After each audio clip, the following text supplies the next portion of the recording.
Sophia sat on the cold tiled floor, knees tucked against her chest. Her arms trembled, not from the chill in the air, but from the terror that gripped her soul. Because she knew. Ethan was coming. Ethan, her husband. The man the world saw as charming and successful.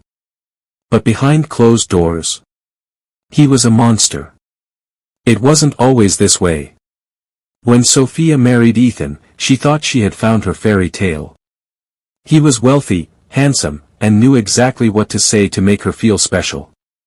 But soon after the wedding, the mask slipped. The first time he hit her, she had made the mistake of speaking while he was watching TV.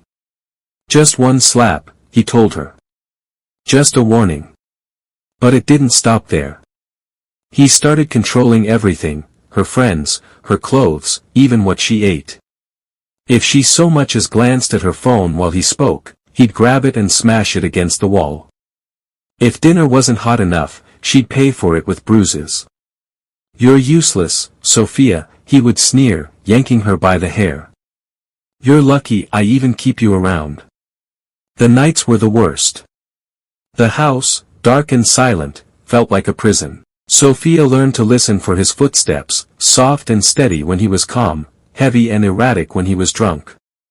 On the bad nights, he'd come home late, reeking of whiskey, eyes burning with rage. The moment the door slammed, she knew it was about to begin.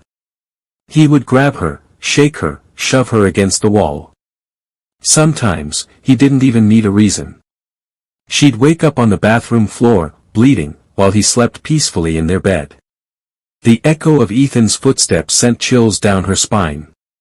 He was coming. Again. The door creaked open, and there he stood, Ethan, her husband. Tall, menacing, with cold, lifeless eyes that showed no remorse. "You still breathing?" he sneered, cracking his knuckles. Sophia flinched. She had learned that silence didn't save her. Nothing did.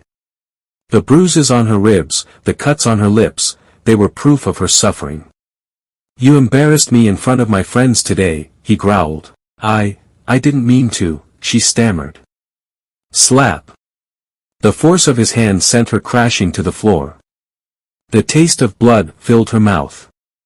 "You don't speak unless I say so," Ethan muttered, wiping his hands as if she was dirt. "Useless woman." He grabbed a bottle of whiskey and left the room, leaving Sophia trembling on the cold floor. This was her life. Every night. Every single night. But something changed that night. As she lay there, a thought crept into her mind. "I can't live like this anymore." The next morning, Sophia moved carefully, hiding her bruises under long sleeves. She made Ethan's coffee just the way he liked it, not because she wanted to, but because if she didn't, there would be consequences. "Where's my shirt?" Ethan barked from the bedroom. "In the laundry aisle." Crash. He threw a glass at the wall, barely missing her head. "Are you stupid? I needed it today." Tears welled in Sophia's eyes, but she didn't cry. She wasn't allowed to cry. After breakfast, she tried to clean, but every movement sent sharp pains through her body. The house had become a prison, and Ethan was the warden. That evening, as he sat drinking with his friends, he humiliated her. "She's so dumb," Ethan laughed, nudging his friends. "I swear, sometimes I think she's just a decoration in my house." His friends laughed, entertained by her misery. Sophia felt numb. She was beyond broken. That night, after another brutal beating, Sophia lay awake. Her mind was racing. Tomorrow. Tomorrow, I disappear. Before dawn, she took only what mattered, her ID, a small bag of clothes, and the last shred of courage she had left. The front door creaked as she opened it. She froze. Was Ethan awake? Silence. Sophia ran. And she never looked back. Ethan woke up to silence. No smell of breakfast. No sound of footsteps. "Sophia," he called. Nothing. He checked the bedroom. Empty.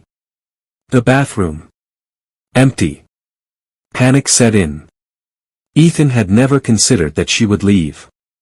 She was too weak, too scared, or so he thought. By afternoon, he was making calls, threats, searching. "She'll come back," he muttered. "She has to." But days passed. Then weeks. As the days passed after Sophia's escape, Ethan's life took a dark turn. At first, he was furious, raging through the empty house, smashing bottles against the walls, cursing her name. He stormed through the city, searching for her, demanding answers from anyone who had ever spoken to her. But Sophia had vanished, like a ghost. Then, something strange started happening. The whispers began. People started looking at him differently. Co-workers at his company avoided his gaze, some even left the room when he entered. The once respected businessman suddenly felt like an outsider in his own world. It started with rumors, then came the truth. Sophia hadn't just run away. She had exposed him. She had gone to the police. The bruises, the scars, the evidence was undeniable. And even worse, she wasn't the only one. Other women, long silenced by fear, came forward. Ethan was finished. The police came knocking one evening, just as he was pouring himself another glass of whiskey. He barely had time to react before they pinned him to the ground, cold metal cuffs locking around his wrists. Charged with domestic violence, assault, and attempted murder, the trial was brutal. The testimonies, the photos, the recordings, everything painted him as the monster he truly was. The media tore him apart, his once powerful name now a stain in the headlines. Sentenced to 25 years in prison, Ethan found himself trapped in the one place he could never control, the cold, unforgiving walls of a prison cell. But karma wasn't done with him yet. Inside prison, the guards and inmates knew exactly who he was and what he had done. A man who had spent years making women suffer was now at the mercy of men who had no sympathy for abusers.